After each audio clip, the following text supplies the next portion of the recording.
hoy.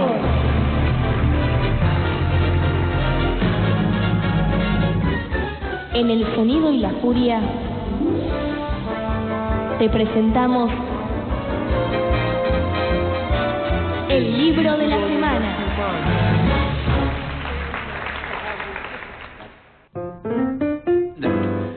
¿Vamos a arrancar nomás? Seguimos acá. Dejemos de ser pogo. Claro, sí, aparte del estudio, viste, queda chico. Ya están haciendo más pogo afuera de la radio, o sea, no. Estuvo complicadísimo, sí. Afuera, pero hay mucha gente, hay mucho carnaval, ¿no? Y escuchar punk entre medio del carnaval es como raro. Claro. Por lo menos es raro, pero, bueno, es el estilo que tenemos nosotros. ¿Qué vamos? Estaba sonando Sumo con su ojo blindado. Y el título de la palabra, Luces Calientes, nosotros lo usamos como referencia para el libro del señor Walter Lescano, que está aquí con nosotros. Bienvenido, Walter, ¿cómo estás? Buenas noches, bien, contento, feliz, así que muy copado de estar acá con ustedes. Bueno, sí, teníamos, justamente afuera del aire hablábamos, estamos tratando de traer todas las conversaciones fuera del aire, las traemos al aire. Y estábamos hablando de que hace rato queríamos que vengas y no teníamos una excusa o un espacio. En realidad siempre que sacabas un último libro, atrás sacabas otro, y nosotros siempre íbamos un paso atrás. Y ni bien nos llegó el nuevo, dijimos, listo, acá está, viene con nosotros. Genial, encontramos la oportunidad. Exactamente. ¿Llevas la cuenta de cuántos libros tenés publicados? No, pero son unos cuantos. Pero, ¿es verdad que competís con Aira por ser más prolífico que él? Es lo único que puedo hacer para competir con Aira. En calidad literaria, por supuesto que me destruye. Pero que has publicado casi en todas las editoriales posibles. En realidad en todas las editoriales que o me han convocado o los editores hemos charlado y le han interesado lo que yo estoy escribiendo. Ajá. Y se ha dado así, por suerte, ¿no? Esta idea de casas, de que la literatura es algo colectivo, ¿no? Claro, claramente. En general se da como ese interés de los editores y las ganas de que pase algo entre nosotros, digamos, ¿no? Claro, es casi un romance, digamos. Y en general el tipo de literatura que yo hago... Te comprometí. No, pero digo, está bien lo que vos decís. Y yo sumaría la palabra deseo también, ¿no? Hay algo ahí que está... Una erótica de la palabra en donde queremos que se concrete en forma de libro. En un objeto como el libro, digamos, contundente, ¿no? Claro. Sí. Y bueno, justamente estábamos hablando de tu libro Luces Calientes, editado ahora por Tusquets, y digo, es como pasar a una primera división, podemos decir, después de haber recorrido el ascenso, arrancaste en las primeras editoriales y bueno, es como un paso. Imagino que te debe generar algo, ¿no? Ver ahí una editorial por ahí de los libros negros que uno, claro, como lector la tiene muy vista y bueno, ahora está tu nombre ahí. Sí. Bueno, re contento que Murakami me escribió para ponerse contento que soy parte del catálogo de Tusquets. Siempre es un halago escucharlo a Murakami. Estás entre Murakami y Kundera ahora. Kundera, bien, así que soy parte ya de ese zoológico, así que... Bien. Mira, yo la sensación, me gustaría ser sincero, la sensación yo que tengo es que en algún sentido los terrenos un poco como que se van como conquistando en algún sentido y en otro poco también van mirando lo que vos hacés. Claro. Y yo los libros, en todas las editoriales con las cuales trabajé, en todos los editores con los cuales estuve relacionados, editores y editoras, siempre trabajamos con la misma intensidad. Yo corrijo muchísimo y hay gente que corrige más que yo. Muy involucrado en el trabajo de la edición. Sí, en general lo que más sencillo parece de hacer es aquello que tuvo más trabajo, ¿viste? Sí, así como por ahí los personajes más inverosímiles son los más parecidos a la realidad. Y los personajes más... Bueno, en ese sentido el trabajo que hubo con esta novela, el trabajo que hubo con esta novela no fue distinto al que yo hice con otros textos de poesía, de cuentos. Así que es algo atractivo, pero también es una continuidad de algo que yo ya venía haciendo, ¿no? Contanos un poquito qué cantidades de libros aproximados, ¿menos de 10? ¿Más de 10? ¿Publicados? Sí, más de 10. Bien, ahora, vamos a hacer el otro. Sí. ¿Más de 20? No, un poco más. Ahí estamos. Sí, estamos por ahí. Listo, vamos a hacer por ahí un promedio, lo cual es importante, digamos, porque tenés poesía, tenés cuentos también, tenés novelas, ensayos. Bueno, bien. Sí. Escribís todo el tiempo, digamos. Siento que la vida que quiero llevar pasa por ese lado, ¿viste? Claro. Tuve la suerte de armar mi vida en base a la lectura y en base a la escritura y quiero que siga por ahí, ¿no? Y tus talleres también. Doy talleres, doy clases también de literatura en colegios y todo el tiempo que yo tengo libre, a veces no nos damos cuenta del tiempo que perdemos en cosas sin sentido, ¿viste? Sí. Yo ocupo ese tiempo en tratar de escribir o corregir o pensar algo que después va a terminar en un texto, ¿no? Y a fin de año, como dice Aira, él hace ya que lo nombramos a Aira, Claro, dice que dale. hace una paginita y media Claro, por día sí. y a fin de año tiene 2 o 3 novelas. Yo siento que hay algo así, pero tiene que ver con algo práctico, no tanto romántico, ¿no? Sí, Sino sí, como sí, es algo de disciplina casi. a los Salinger, ¿viste? Te pones el overall, vas al taller ahí con el Word, le das masa y en algún momento te sentís menos vergonzoso con eso para poder mostrarlo, digamos. Claro, Nunca es todo- satisfacción, porque la literatura no es el terreno del placer en ese sentido, pero... Sí, ¿Y sí. cómo fue tu camino para saber que esto es lo que te gusta? O sea, ¿cómo tus primeras lecturas, ya escribías? ¿Cómo Sí, fue todo eso? Cuando era adolescente empecé a escribir, un poco antes, tipo 11, 12 años, empecé a leer como con bastante asiduidad, seguido, ¿viste? Sí. Igual vengo de una casa donde no hay lectores ni bibliotecas, entonces los libros que aparecían eran de forma caótica, ¿viste? Claro. Ujú. En realidad no sabes bien cómo llegan los Claro, libros. sí, A veces sí. tienen que ver con libros de la escuela que alguien hereda, a veces Claro. a alguien le Llegando. dan el diario que viene con un libro y aparece. ¿Y qué libros bueno. tenías ahí? Eran libros... Yo lo que veo es como un caos muy grande, ¿viste? Podía haber sido de Borges, y podía haber sido Hermann Hesse, y podía haber sido también historietas, Ujú. Condorito, Condorito, Sidney qué Sheldon, Corín Tellado, era como Claro. Y a esa edad no estás diferenciando... Sí, no, si es bueno o estéticas, malo. No, claro. Ojalá uno pudiera de alguna manera volver a ese tipo de lecturas, ¿no? La lectura Ah. desprejuiciada, ¿no? Perdería mucho tiempo también, Sí, ¿no? sí. Yo creo que sí.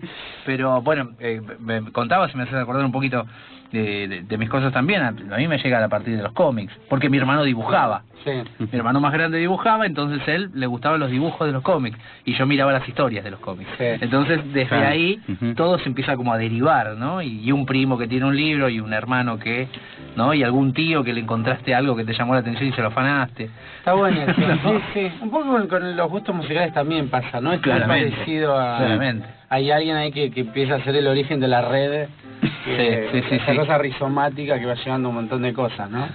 Así que desde ahí vos, y fuiste formando tu biblioteca vos, digamos. No. Después ya más de grande, cuando yo ya quería comprar Claro, libros bueno. y no me los compraban porque no había plata. Entonces te los comprabas vos. No, empecé a robar y... No, me hiciste cuando estaban hablando recién de arte, fue medio formador, ¿no? Leer El juguete rabioso y, Claro. y verlo a Silvia Astier haciendo eso. Vos sabés que Piglia decía que lo que hace Art ahí es una de las cosas más revolucionarias en la literatura, por lo menos latinoamericana, Sí. de un tipo que roba en un colegio. O sea, es el lugar más amoral, es el acto más Es poco verdad, ético sí. que podría, ¿no? Robar un libro que no tiene el romanticismo que uno cree, bueno, de la lectura, del pobre. No, si encima en un colegio se lo roba. Sí, el saqueo de la cultura es un momento interesante, digamos, ¿no? Que un poco traspasa esta cuestión de las estratos económicos, ¿no? Y cómo Claro. poder acceder a ciertos saberes. Ujú. Creo que los que siempre estuvimos en el fondo de la olla solamente lo podemos hacer a partir de la ruptura de cierta moral burguesa, ¿no? Sí, de cierta sí, moral sí. de clase media. Claro. En la medida en que nosotros rompemos ese tipo de ideas o de legados, me parece que empezamos a acceder a cuestiones, espacios... Claro, porque son valores además ajenos. La propiedad Sí, por privada, supuesto. en ese punto, es Ujú. un valor ajeno que nos imponen para, ¿no? ¿No? Sí, para una- mantenerte manso, ¿no? En tu Claro, lugar. claro. Sí, La- sí. no quiero llegar a mucho más, pero la violencia de alguna manera es eso también. Sí, por ¿no? supuesto. El valor de la no violencia, ¿no? Por supuesto. No, pero sí mátense entre ustedes, pero no me vengas a matar a mí. Claro. Y uno no lo razona así cuando es chico, pero de alguna manera lo siente, esa rebeldía a... Claro, ¿no? ¿Por sí, qué sí. yo no puedo un libro, decís. Mirá lo loco, ¿no? Sí, yo me acuerdo de la charla con cuando estaba estudiando el profesorado, ahí de Solano, una profesora en primer año nos contó que ella daba clases en una institución penitenciaria, y para chicos, y muchos de esos adolescentes estaban ahí por robar zapatillas. Para poder salir al fin de semana. Claro. ¿Viste? Claro, decir que eso también es el legado del sistema y de la moral burguesa, ¿no? Entonces, creo que con la cultura hay formas de acceder a ella que para hacerlo tenés que crearte tu propio espacio, tenés que romper con un legado que implica también romper incluso a veces con ideas familiares, ideas de tu escuela, ideas de tu barrio, ¿no? La culpa es por lo que leíste. La culpa es por todas estas cosas que leíste. Que andas leyendo por ahí, sí. Claro, viene más o menos por ese lado. Y también generacionalmente, ¿no? Coincidís con la posibilidad de poder publicar, ¿no? Que eso te lo dieron en toda la red de editoriales independientes que empezaron a aparecer del 2001 en adelante, digo. Antes por ahí podías tener ganas de escribir, pero tenías que participar de un concurso y andás a ver. Digo, también generacionalmente te sirvió mucho eso. Es cierto, tuve la suerte de nacer en esta época y de crecer en estos años, ¿no? En donde las posibilidades técnicas hicieron que proliferen este tipo de editoriales. Pero también ellos mismos van creando, ¿no? Su propio estándar de calidad, quiero decir. Claro. Estas editoriales, yo te escuché hablar recién, y van generando su propio canon, ¿viste? Y su propio estilo. Y a veces se dice que hay gente como que está muy enojada, ¿viste? Y dice, hoy publica cualquiera. Y la verdad que no es así, no publica cualquiera. Yo hablo con un montón de gente que no puede publicar. Claro. Y a veces hay consagrados que también le cuesta publicar, no es que cualquiera hace un libro y te lo manda. Y de algún lado saldrá, sí. No es que hay un deseo de publicar, sino un deseo de publicar cosas que te rompan la cabeza. Claro. En ese sentido creo que también lo que subyace en ese discurso es que las editoriales independientes tienen menos valor literario que editoriales mainstream. Eso es lo que está subyacendo. Está diciendo eso, en el fondo se dice eso. Sí. Muchas veces hay gente que va a las ferias de editoriales independientes y mira algunos stands como si fueran vendedores de artesanía de Plaza Francia. Que está todo bien con los vendedores, los bancos, los quiero, los amo, pero se ve como si fuera un objeto al cual, gente a la cual hay que ayudar, pobre. Claro, están acá dando lástima. Sí, ¿no? Como... con todos estos autores ignotos. Y lo divertido que, por ejemplo, uno de las grandes editoriales independientes, que es Eloísa Cartonera, ¿no? Tiene textos de Aira, tiene textos de Oyola, tiene textos de Piglia, de gente que solo publica en Eloísa Cartonera y está perfecto. Claro, o sea que, digamos, la calidad no es exactamente esa. No se mide a partir de cuán independiente o no, o cuán pobre o no sea la editorial. Totalmente. En ese sentido. La gente que dice que una orgía es un bardes nunca cogió una orgía. Y la gente que dice que en las editoriales independientes hay como menos valor literario, es porque no es gran lectora. Evidentemente hay una parte del mundo que se está perdiendo y considera que un prejuicio le va a dar estatuto de libertad y no de realidad, y no es así, no es real. De hecho, mira, desde que hicimos el programa, que hicimos los mejores libros de 2016 y 2017, por votos y todo, fueron 2 editoriales independientes. Mirá, de las más grandes, es verdad. Fiordo en 2016, Baristo Editorial el año pasado, y este año andás a ver qué puede llegar a suceder. Por lo pronto vamos a seguir recorriendo este mundo del rock and roll con el padre de la movida barrial, podemos decir. Lo que suena son los Ratones Paranoicos, Estrella.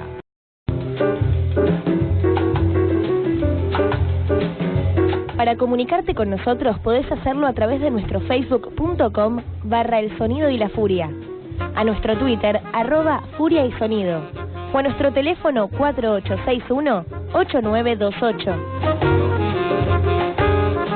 El Sonido y la Furia, un programa no solo literario.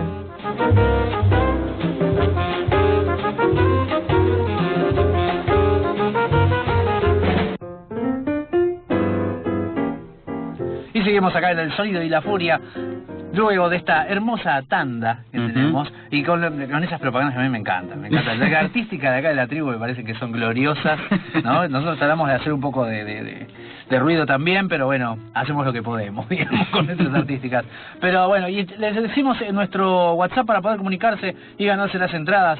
También podemos charlar, obviamente, con Walter, acá que lo tenemos a Walter Lescano presentando su libro Luces Calientes.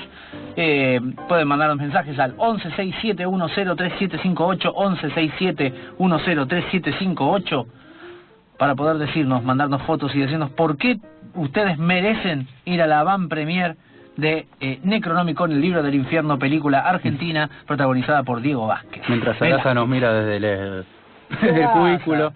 Sarasa está acá atrás nuestro, la gata acá de la radio, que es la dueña en realidad de la radio. Sí, está todo a nombre de ella. Sí. Vamos a hablar de Luces Calientes ahora sí, tu libro, que en principio me gustó esta idea de las voces que empiezan a aparecer, ni bien abrís el libro, a lo Behind the Music, ¿no? Todos hablando como si fuera un documental de la banda Los Hijos del Carnicero. Sí. No, es una presentación, nos faltarían las caras de cada uno, ¿no? Y, claro, mirando a cámara. No, afuera de cámara, ¿viste? Claro. Que hablan así como afuera de cámara, el plano, ¿no? Y cada uno, la vez que pasó tal cosa, yo estaba en tal lado, y arrancan por ahí, digamos. En ese discurso fragmentario, digamos, ¿cómo lo fuiste armando? ¿Cómo se te ocurrió a vos contar esta historia que querés contar? Bastante trágica, bastante tremenda, que todos de alguna manera hacemos nuestro paralelo. ¿Cómo hiciste, cómo se te ocurrió que ese era el mejor vehículo para contar esta historia? Había una cuestión de, más allá de la historia, digo, puntualmente lo que yo quería contar, que tenía que ver también con algo generacional, ¿viste? Con la posibilidad de contar la vida de muchas gentes aunadas a partir de cierto sentimiento común, de cierta forma de entender la vida, de cómo a cierto sector el rock los configuró de una determinada manera, ¿viste? Eso por un lado. Por otro lado, yo soy fanático de los documentales de rock. Me parece como una forma de entrar a cierta realidad que no lo podés lograr de otra manera. Y después hay libros que yo disfruté mucho, ¿no? Que fue sacando editoriales como Caja Negra o editoriales también de afuera, que fui leyendo, que me parecían que eran tratados de historias legítimos, ¿viste?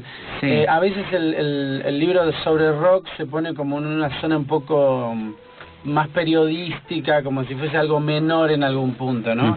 Y hay libros que son obras hermosas que te pueden dar cuenta puntualmente de qué pasaba en cierta parte del mundo, ¿viste? Vos sabés que, hablando de libros de rock, alguien que me gustó mucho, porque a mí me significó cuando lo leí, fue el Say No More, que hace Sergio Marchi, ¿no? Que lo cuenta desde una primera persona él. Sí. ¿No? Desde ahí también se va creando esta ficción del que vos vas viendo y siguiéndolo a Charlie junto con Sergio. Sí. ¿No? Sí. vas armando y de verdad hace una historia casi completa hasta donde llegó por lo menos el libro. Sí. Sobre la vivencia de él. Claro. De Sergio Marchi mirándolo a Charlie. Sí. Digamos, ¿no? Es algo así. Sí, pero también hay sumo por ahí esto que vos decías, que estaba bueno, un libro como por ejemplo Future Days de David Stubbs, por ejemplo, que sacó Caja Negra, y donde habla cómo nació el crowd rock, ¿viste? Y que eran unos chicos que estaban en contra del pasado nazi de sus padres, que odiaban la invasión de Estados Unidos e Inglaterra de la música, y entonces detestaban la guitarra eléctrica, y ahí ya tenés muchos elementos que fueron confluyendo en por qué elegimos las máquinas para hacer música. Mira qué bien. Tenés muchos elementos ahí, y eso tiene que ver con sociología, psicología, semiótica, un montón de cuestiones. Creo que algo así yo quería construir, y me parecía que la cantidad de voces iba a ir construyendo un caleidoscopio, algo coral, algo dialógico entre un montón de cuestiones, ¿no? Es como dicen, ¿no? El escritor, el lector llena los espacios donde el escritor no habla, ¿no? Y en esto las voces, tus personajes, ¿no? A veces hacen elipsis grandes de cosas y te las van pateando hacia adelante. Y vos como lector vas leyendo y vas viendo y decís, no me está queriendo decir qué pasó. Y todo el tiempo pasó algo, ¿no? Y lo van tirando hacia adelante, ¿no? Y hay todo ese silencio donde uno ingresa y especula, ¿no? Hasta que sucede. Sí, porque también los personajes solo conocen su versión. Claro. Son una pieza pequeña dentro de todo de toda la maquinaria que yo quise ir armando, ¿viste? Fue algo complejo de hacer porque articular muchas voces, diferenciarlas, de que todo, porque toda esta primera parte confluye en un hecho puntual, pero son 3 historias que se van continuando, ¿viste? En todos esos capítulos. Claro. Esa arquitectura de que se sostengan una historia, también la otra y la tercera, y que el lector pueda, o que por lo menos yo crea que puede ir siguiendo las 3 a la vez, fue muy complejo de hacer, ¿viste? Estabas más en un rol de director de documental que de escritor, ¿viste? Tenés un montón de testimonios y lo vas mechando para armar una historia. Sí, montajista, ¿no? Claro. De editor, y también la primera versión tenía, no sé, 400 páginas, ¿viste? Entonces eran 50 personajes. Había mucho que... pero había mucho que cortar ahí, me parecía, ¿no? Para que eso se pudiese... Claro, es ágil, la verdad, cuando lo lees. Lo lees casi en un toque porque son fragmentos que vas a ir armando y además se te va enganchando justamente, ¿no? Porque decís, ¿qué pasó? ¿Y qué pasó? ¿Y qué pasó? Y te va llevando. Y eso, y esa, bueno, algo de también supongo que eso es porque somos hijos de este tiempo también, ¿no? Digamos, donde leemos todo a partir de fragmentos, ¿no? Lo fragmentario... Sí. No, nos hace partícipes. Y eso me parece interesante en cuanto, para poder pensarlo un poco, esto de que uno como lector también participa llenando esos silencios y esos espacios que hay entre los personajes que no se dicen, ¿no? Y que uno participe de eso, también tiene que ver con lo semántico del libro, ¿no? Porque estamos hablando de las del grupo de chicos de los años 90 que se sienten parte, siendo públicos, se sienten parte de la banda. Sí, total. ¿No? Participan del crecimiento de una banda que era como ellos, ¿no? Y hay como una cosa muy endogámica, ¿no? Que es un ejercicio entre lo que vos elegiste como método de narración y lo que les sucede a ellos. Sí. También fue una decisión ética, ¿no? De que creo que fue también una parte de la población, de la gente del conurbano de esa época que está muy específico lo que haces ahí. Sí, fue silenciada en algún punto para mí, ¿viste? Todas las versiones que se contaron, de todas las voces que contaron esa época, esa fue la que no se escuchó.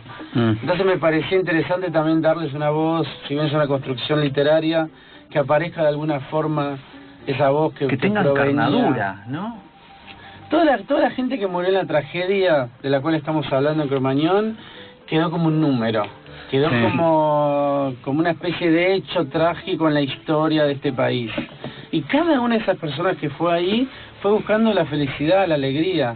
No fue buscando ser un número en la memoria horrenda de un país. Ni matar gente, ni fue, ¿viste? Porque a veces la frialdad del relato periodístico que busca la sensación, se olvida que eran personas que tenían sueños, que tenían cosas por hacer, que tenían ganas de, ¿no? Y entre todo eso hace como más profunda la tragedia. ¿No?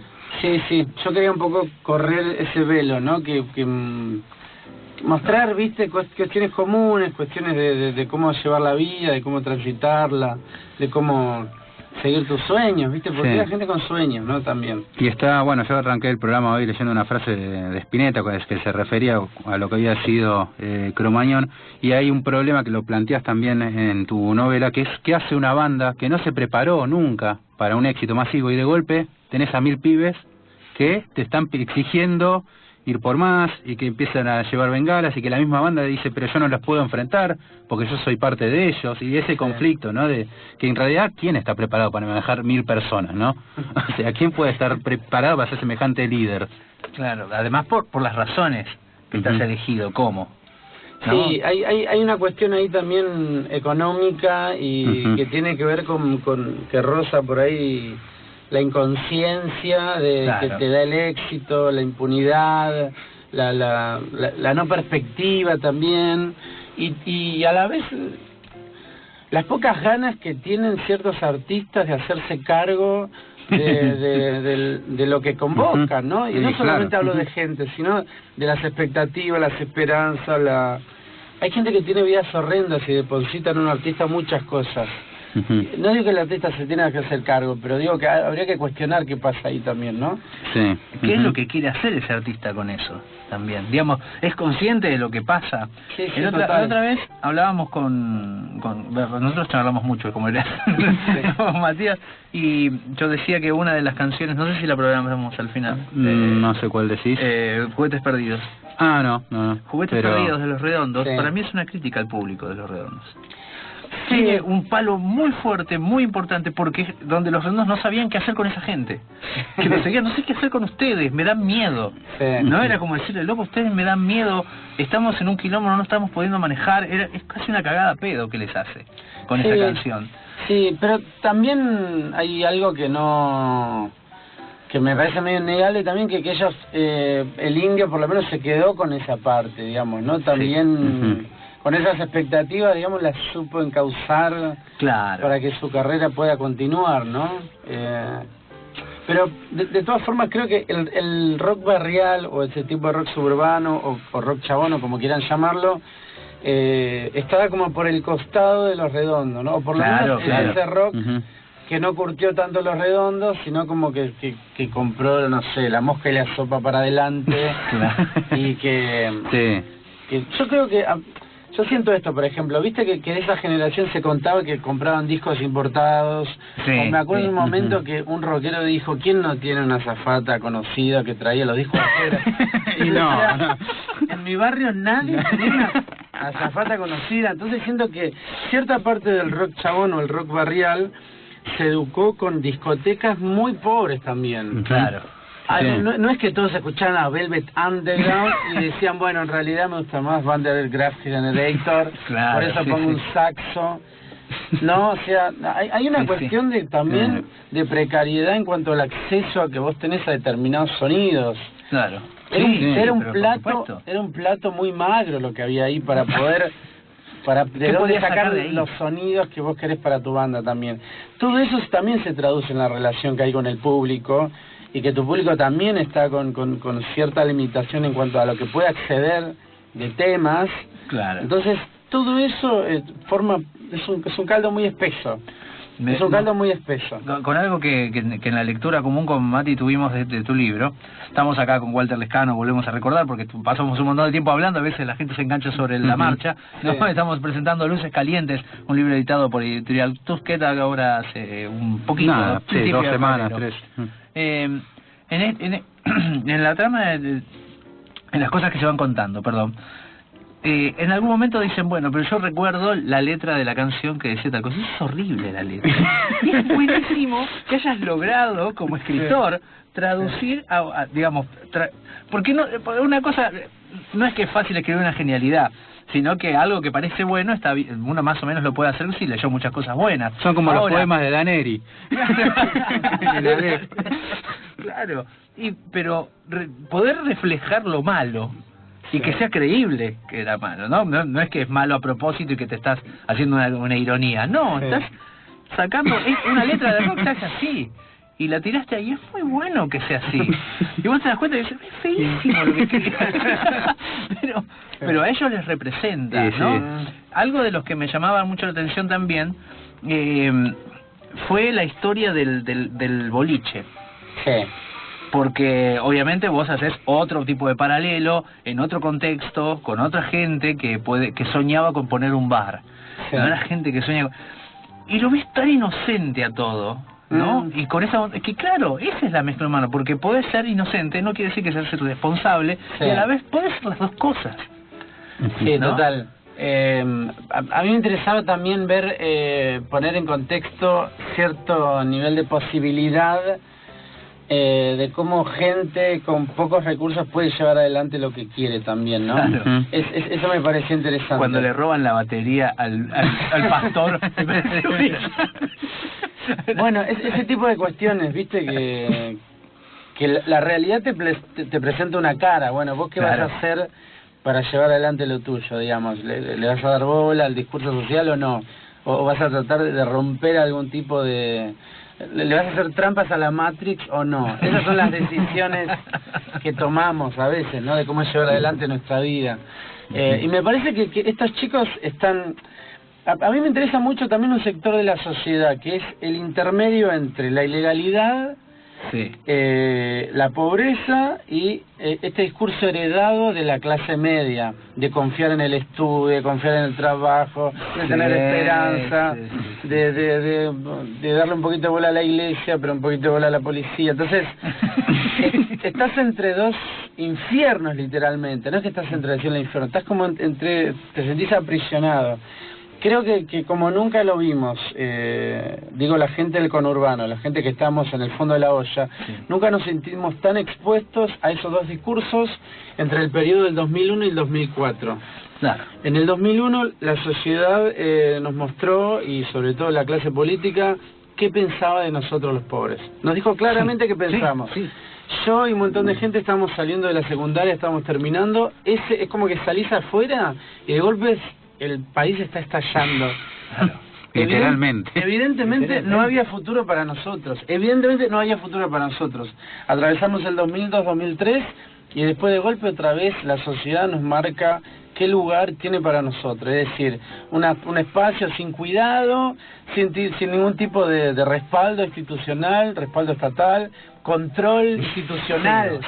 Cero control. Si los pobres van ahí, no le den bola. Murieron tanta cantidad, no importa. Digo, eso me parece que funcionó como para mí muchísimo más que lo que aprendí en la escuela. Digo, la sociedad tiene para nosotros, los pobres, este tipo de expectativas. ¿Sabés que me estoy haciendo inmediatamente un paralelo en este tipo de cosas que tienen que ver con los estados sobre la juventud, entre el libro Electrónica de Enzo Maqueira y justamente Luces Calientes? Tenemos las dos clases sociales abandonadas, realmente. ¿no? Porque el ataque es a la juventud en realidad también. Totalmente. ¿No? El otro desde otro plano, ¿no? Diciendo, bueno, vos no te queda más que ser feliz y porque tenés plata, porque tenés todo este tipo de drogas sintéticas. Todas estas drogas te las doy para vos, ¿no? Y con todo esto te matás, ¿no? Y llegás a una infelicidad enorme, una frustración enorme, ¿no? A la nada misma. Y este otro llegás a la muerte directamente. Entonces, chicos, aparte, los personajes son chicos que están constantemente desempleados. No sé cómo no fueron punks. No sé por qué no nacimos punk nosotros después de esto. No, digamos, en Inglaterra fueron punks. Nosotros no, porque fue... Pero punks con el seguro social, no te olvides. Hacer la cola del seguro social. Sí, el seguro de desempleo. Pero creo que acá lo que surge es el placer como condena, ¿no? El deseo como condena. En el sentido de que evidentemente hay gente que tiene la obligación de ser feliz, como los personajes de Maqueira, que tienen, digo, en Electrónica, que tienen que tener todo y por qué no son felices. Y en el caso por ahí de mi novela, lo estoy haciendo ahora, es como condena de decir, vos no podés ser feliz, no te mereces ser feliz. Y después también algo que se curtió mucho en esa época era la aceptación de eso. Porque hay muchas canciones, por ejemplo, recuerdo una de Viejas Locas, Puente La Noria, que decía, pasame la bolsita de Poxirrán, prefiero flashear y no ver más esto. Es la rendición absoluta, es resignarse a, listo, no tengo más futuro, no tengo más vida. Nací en este barrio, voy a morir en este barrio y listo. Sí, total. Tal vez el sumum de esto que vos decís, Matías, tiene que ver con el posicionamiento de la cumbia villera también. ¿No? Fue como un emergente social que luego se mantuvo, pero tenía que ver con otro tipo de cuestiones, pero es justamente eso que él dice, ¿viste? Anular el deseo. Anular cualquier posibilidad de ser feliz. Lo que importa es la autodestrucción. Y en ese sentido, que lo que nunca se pone en el tapete cuando se analiza la cumbia villera, en ese punto era conservadora la cumbia villera. En ese punto no era revolucionaria. En ese punto la cumbia seguía siendo una pata importantísima del sistema. Claro. No es que fue... Está todo bien con un Pablo Lescano, con la música de todos esos, digo, está todo perfecto. No tenés nada que ver con Pablo Lescano. Lamentablemente. Ojalá. Hubiera tocado el güiro y... Siempre es lindo tener un millonario en la familia. Pero digo que creo que así como también el rock chabón o cierto rock barrial era conservador, pero era conservador porque no tuvo la oportunidad de ser más libertario, ¿no? Claro. De darle más libertad a su público, de darle la posibilidad de que se abra otras cuestiones, de que piense en su futuro o en la posibilidad de progresar en de pelear algo, de pelear algo, de ¿no? molestar un poco para arriba. Sí, sí. O de tener una rebeldía más atractiva. Te diré una sola cosita, porque si no después me lo voy a olvidar, nos vamos a hablar de otra cosa. Las drogas, en ese sentido, en las clases populares, en las clases pobres, a veces son tomadas como algo, bueno, esto es mío y con esto yo, ¿no? Elijo matarme o destruirme o no destruirme o darme placer, ¿no? Pero lo que nunca se dice es que esas drogas no son de los pobres. Son los ricos que les ponen las drogas a los pobres, digamos, sí, ¿no? Es para que no, porque a los pobres no le van a dar éxtasis. Vos le tiras merca cortada con veneno para ratas, sí, claro. Pero y ese espacio de la tranza, ese espacio de la ilegalidad que lo toma para sí el pobre, que lo tomamos para sí, para nosotros, decimos, bueno, en este espacio, en este reducto ilegal, me siento propio, me siento yo, me siento rebelde, ¿no? Y sin embargo, eso que tengo, me lo están dando de arriba para que me destruya. ¿No? Eso no lo crea el pobre, lo crea el rico eso. Sí, bueno, pero así como... Uy, la estamos trosqueando de una manera. No, pero está bien. Pero así como el público, ponele de Los Redondos, se volvió en algún sentido una élite cultural al comienzo, y luego fue ampliando su público a cierto sector que se veía convocado con eso, aunque no tenía los intereses intelectuales que tenía el público inicial de Los Redondos. También la utilización que se le dio a la droga fue bastante variando, ¿no? De una expansión del mundo ordinario hacia una autodestrucción total, digamos, ¿no? De todas formas, en cualquiera de las formas, lamentablemente venció el capitalismo. Venció el capitalismo de todas las formas posibles. No hay una... no le entra una bala. No le entra una bala. Es una pena, pero... También el libro es como un canto de amor a los corazones rotos que se fueron vencidos por el capitalismo. Y bueno, así podemos cerrar este bloque. ¡Ay, triste! Dios! Pero estábamos hablando de lugares de rock y siempre hay un barcito de blues sonando. Lo que suena es Papo Blues con blues local. Podés hacer cualquier cosa con un lector. Menos aburrirlo. En El Sonido y la Furia aplicamos lo mismo para nuestros oyentes.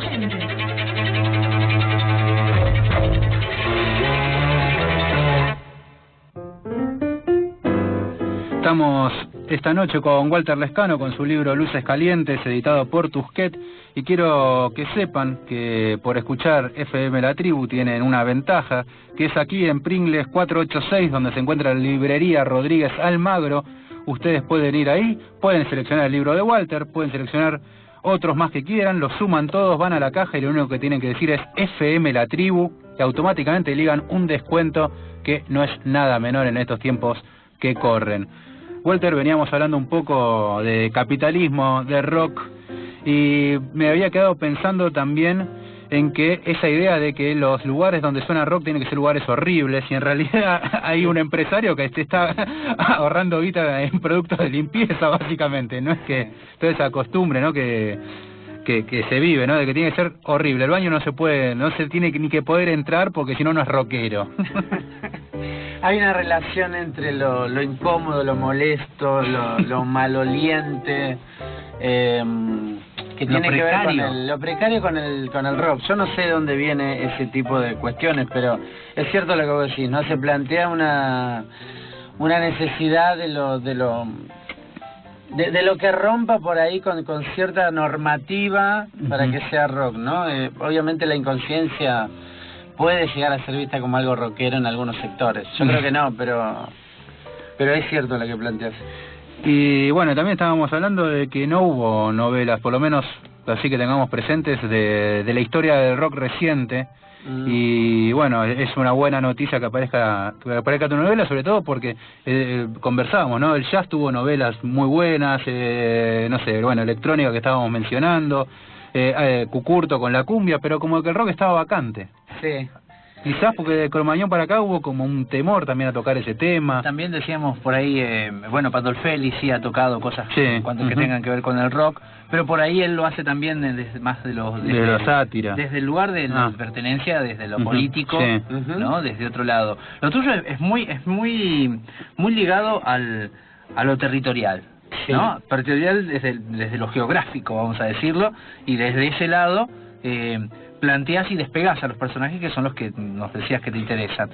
¿Qué ves vos de...? A ver, voy a seguir hablando.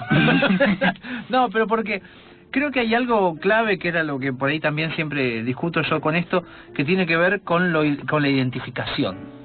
Creo que es como el valor más grande que se tiene en los lugares donde la sociedad ha sido vapuleada, no despreciada, se les quitó el futuro, como bien estabas diciendo hace un rato, y ponen un valor muy grande en algo. Ellos cantan lo que me pasa a mí, ¿no? La identificación, casi desde el rango de lo mimético, ¿no? De la mímesis y de todos estos análisis del arte. ¿Cómo ves vos si es realmente algo así? ¿Qué es lo que ven ahí, se ve ahí en nuestras sociedades o en la gente que venimos de los barrios, del conurbano? ¿Qué vemos en esta de la identificación? Sí. Bueno, esto viene desde la poética de Aristóteles, ¿no? Que él hablaba de la mimesis, y la cuestión de la catarsis, ¿no? Como que la posibilidad de que el artista diga aquello que vos tenés, y él al estar, poder llegar a más gente, se produce este fenómeno psíquico, ¿no? En donde me libero de lo que me está oprimiendo, porque lo estoy veo viendo, lo veo afuera de mí. Claro. Yo lo que siento es que también está esa posibilidad de la cercanía, ¿no? De que yo siento que alguien de mi zona, donde yo me muevo, pueda llegar a levantar la cabeza, y eso a mí me genera cierta catarsis, ¿no? En ese sentido creo que la identificación viene por ese lado, ¿no?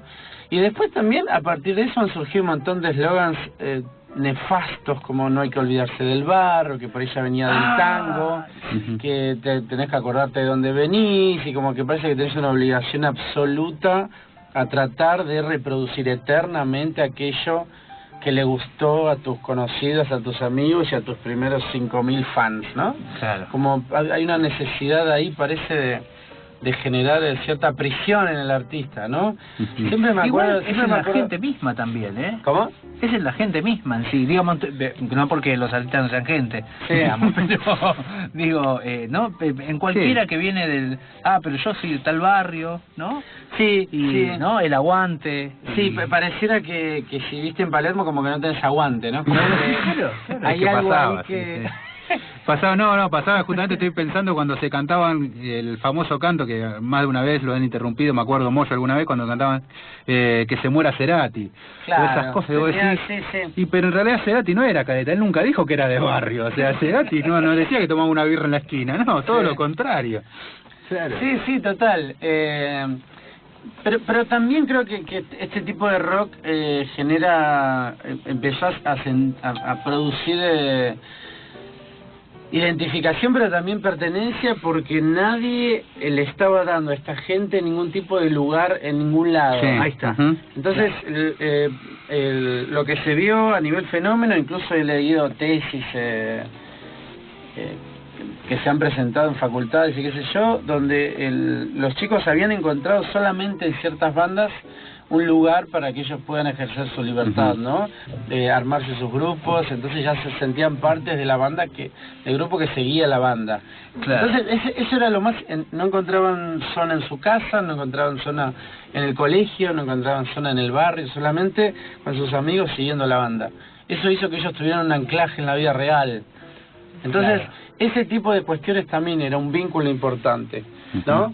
Digamos, que desligaba a la banda de la preocupación artística, digamos. Totalmente. No, digamos, se le exigía nada a la banda. Con tocar ya estaba. Claro, y la fiesta era el público. Y justamente ahí estaba, mira cómo te lo mecho con lo que está sucediendo ahora, porque también escribiste sobre Él Mató, un policía motorizado. Y Claro, se volvieron tan sectarios algunos seguidores de las bandas que empezaron a expulsar gente. O sea, si vos ibas con una remera, me acuerdo de decir, che, pero ojo, que no vas a ir con esa remera, ¿verdad? Te van a cagar a trompadas. Sí, pero por una remera me van a cagar a trompadas. Y pasaba, o sea, te empezaban a excluir al friki, al raro, al gay, o sea, tuvo un montón de sectores que empezaron a encontrar lugares en otras bandas. Y pienso, no sé, el público de Masacre, donde veías cualquier cosa, o sea, gente de todos los palos habidos y por haber. Y bueno, ahí empezaron a surgir bandas también como El Mató, que también en sus públicos hay gente de lo más variado. Y empezaron a surgir otras alternativas. Sí, yo me acuerdo ahí, Pop, hablando de los comienzos de los Stooges, que él decía, parecía el advenimiento del cristianismo, donde todos los leprosos, todos los seres humanos que no quería nadie se acercaban a él, ¿no? Buenísimo, claro. Creo que este tipo de bandas que vos decís es cierto, que van convocando también a gente que empiezan a llamar a lo diverso también. Claro, me parece que hay algo ahí, pero también el rock post-Cromañón lo que trajo fue la caída de ciertos ideales rockeros que sí eran importantes, eran vistos como estandartes rockeros hasta esa época, ¿no? Una es el reviente, otra es la supuesta vestimenta que tenías que tener, otra era esta cuestión del barrio como importante, la futbolización. Ya el show no era el público, no era la banda sino el público. Claro, entonces me parece que todas esas cuestiones que también venían de la mano de la masificación de internet, del derrumbe por suerte de las discográficas, de un montón de cuestiones. Me encantó por suerte. Que pasó a ser como necesaria la independencia, ¿no? Como el único método de subsistencia de cierto tipo de rock que se diferenciaba de todo eso, ¿no? ¿Y qué sentís vos? Mirá, vamos a hacer el paralelo porque ya venimos hablando mucho de rock, pongámoslo en literatura. De alguna manera hay como una búsqueda de él, bueno, voy a hablar del barrio, voy a hablar del rock, voy a hablar de lo que me interesa de esta gente, que soy yo, que también son los demás, ¿no? Pero sin embargo en la literatura se te exige mucho. La literatura no es representación sola. Digamos, ¿no? Podés tener buena recepción en tu barrio con el libro, pero no va a ser todo ahí. No, por supuesto que por más que vos trabajes con emociones, siempre es un artificio lo que estás creando, y lo que yo intenté hacer es una maquinaria literaria. Claro. Para mí lo que priva es la literatura, es casi que no me importa el tema. Me importa el tema en la medida que por ahí tengo cierta obsesión con eso, pero casi nunca va a privar el tema, casi siempre va a privar la forma en la cual ese tema puede funcionar adentro de lo que vos querés armar, que es lenguaje, estructura, arquitectura, suspenso, un montón de cuestiones, ¿no? Figuras retóricas, es todo lo que vos le vas a meter adentro. Lenguaje, ¿no? Es lenguaje. La construcción de un lenguaje, me parece que es mucho más eso que por ahí la temática. Y por supuesto que me parece atractivo que no haya una novela de rock. Claro. Y por supuesto me parece atractivo que una novela que sea polifónica y después un diario. Claro. Sí. Bueno, no llegamos a hablar ni siquiera de esa parte. Sí. Donde hay un personaje que continúa la historia en un diario por recomendación de la psicóloga, que le dicen, ¿por qué no escribís lo que te pasa ya que no puedes hablar? O no? Pero es brillante porque hay como un hundimiento de él, seguir a ese personaje extrañísimo. Sí.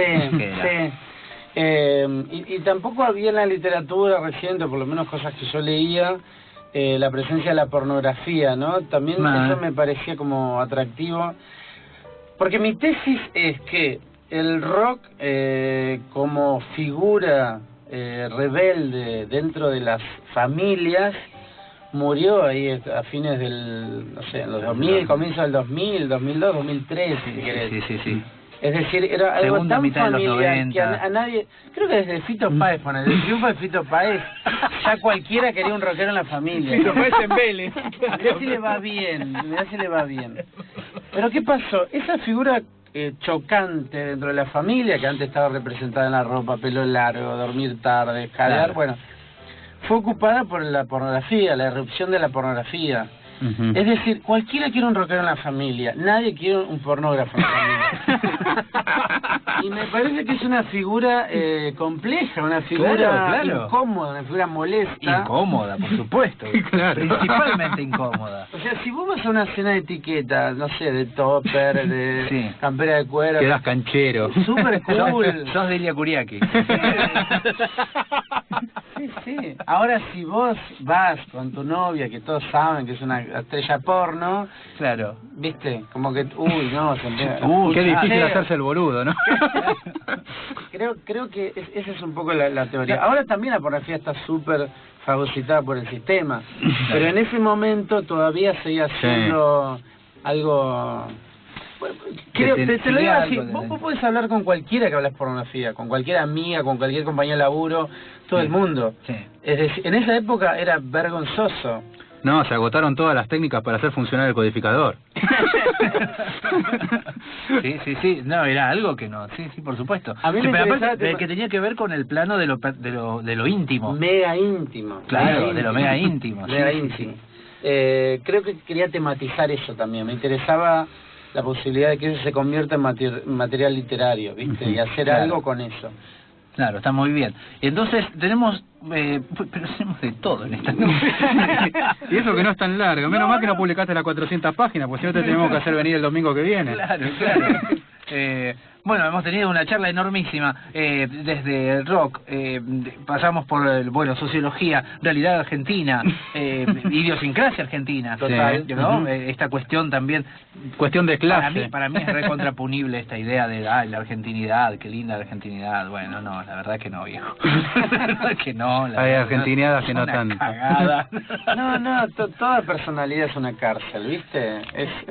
Bien. Es lamentable pensar que tenemos que estar respondiendo a una idea que crearon otros sobre nosotros mismos.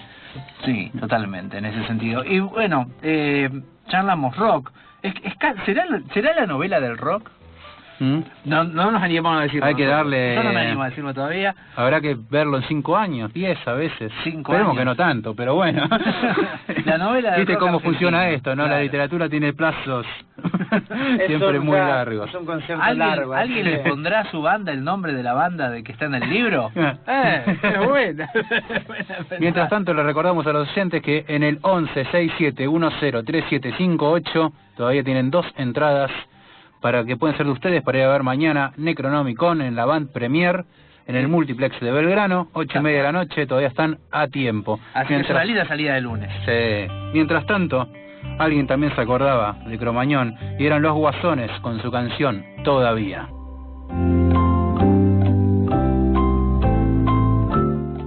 ¿Sabías que Bob Dylan tomó su nombre artístico del poeta galés Dylan Thomas? De nada.